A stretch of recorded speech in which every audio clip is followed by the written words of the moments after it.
O in terms of service, nakaingon ko nga dako kay kung kalipay karon kay nakakita ko sa mga old nga PYMs and dili ko dihon nga oldies kanang mga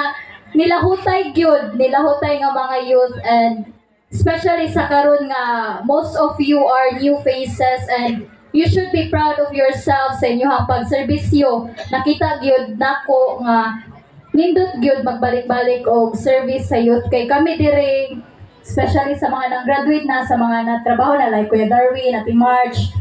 di gyud lalim mo sakripisyo o pagserbisyo sa kabatanunan kay nanami mga other commitments, pero nihatag gyud mi og time because we love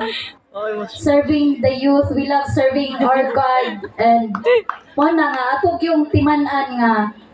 kinahanglan gyud ta nga mo serbisyo kay as what Janong said nga maka-learn gyud ta, just like me dako gyud kayog tabang nako ang youth sa pagmold ug unsa ko karon. Mo na nga I hope atog yung isod sa alipatakan nga dili lang ning duwa lang, dili lang kay para makita ni crush, dili lang kay para maka-love life or whatever. Dapat gyud nga ni service you ta with a purpose, and that's it. This is